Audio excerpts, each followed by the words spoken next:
దీన్ని బట్టి దేవుని నామానికే మహిమ కలుగునుగాక. ఈ ఉదయకాలం ఒక వాక్య భాగాన్ని మనం ధ్యానిద్దామండి. దానియేలు గ్రంథం 6వ అధ్యాయం 27వ వచనములో ఇలాగూ రాయబడిందండి. ఆయన విడిపించువాడును రక్షించువాడునయుండి పరమందును భూమి మీదను సూచక క్రియలను ఆశ్చర్య కార్యాలను చేసెను. ఆయనే సింహముల నోట నుండి దానియేలును రక్షించరని ఒక వాక్య భాగం మనం ఈ ఉదయకాలం చదువుకోవడానికి దేవుడు ఎంతగానో కృప చూపారండి.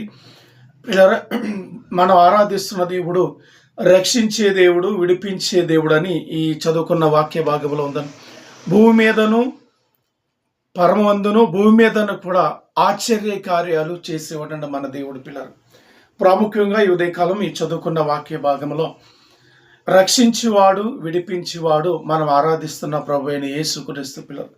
మన ఆత్మీయ జీవితాల్లో ప్రతిరోజు ఎన్నో సమస్యలు, ఎన్నో ఇబ్బందులు, కష్టాలు, శ్రమలు మనకు ఎదురవుతూ ఉంటాయి. మనం పనిచేసే చోట కావచ్చు, మన కుటుంబం ద్వారా కావచ్చు, మన యజమానుల ద్వారా కావచ్చు, మన బిడ్డల ద్వారా కావచ్చు, ఎన్నో ఎన్నో ఎన్నో శ్రమలు, శోధనలు మనకు ప్రతిదినం ఎదురవుతూ ఉంటాయి పిల్లలు. అయితే మనం ఆరాధిస్తున్న దేవుడు, మనం ప్రార్థన చేస్తున్న దేవుడు మనకు ఏమై ఉన్నాడంటే ఆయన విడిపించువాడు, రక్షించు దేవుడై ఉన్నాడని ఈ ఉదయకాలం మనం చదువుకున్న ఈ దానియేలు గ్రంథం 6వ అధ్యాయం 27వ వచనంలో ఉన్నదండి. నిశ్చయముగా ఈ ఉదయకాలం ఈ ప్రార్థనలో ఏకీభవించి నా దేవుని మాటలు వింటున్న ఈ గ్రూప్లో ఉన్న వారందరి పట్ల నా దేవుడు విడిపించే దేవుడుగా, రక్షించే దేవుడుగా ప్రతి ఒక్కడికి దేవుడు ఆ వాక్యానుసారమైన ప్రతిఫలాన్ని నా దేవుడు అనుగ్రహించును గాక.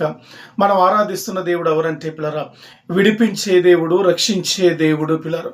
ఈ సందర్భం ఎవరి గురించి రాయబడింది అంటే దానియేలు గురించి రాయబడింది.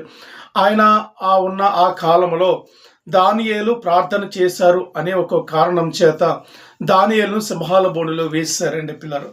సింహాల బోనులో వేసేసినా కానీ ఆ సింహాల మధ్యలో ఉండి ఒక రాత్రంతా కూడా సింహాల మధ్యలోనే ఉన్నారు. ఉదయకాలం ఆ రాత్రంతా సింహాలు ఆ దానియేలును ఏమీ చేయలేదని, ఏమీ చేయకుండా క్షేమంగా ఉదయకాలం మరలా సింహాల బోనులోంచి క్షేమంగా, ఆరోగ్యంగా, ఆయుష్తో జీవము కలిగిన మనిషిగా ఉదయకాలం మరలా తిరిగి ఆ సింహాల బోనులోంచి తీయబడ్డాడు. గల కారణం ఏంటంటే పిల్లరా, ఆయన ఆరాధిస్తున్న దేవుడు రక్షించే దేవుడు, విడిపించే దేవుడు.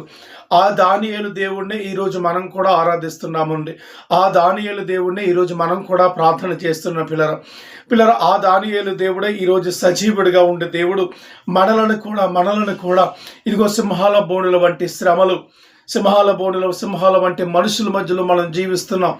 ఎప్పుడు మనం వీరిని పాడు చేయాలి,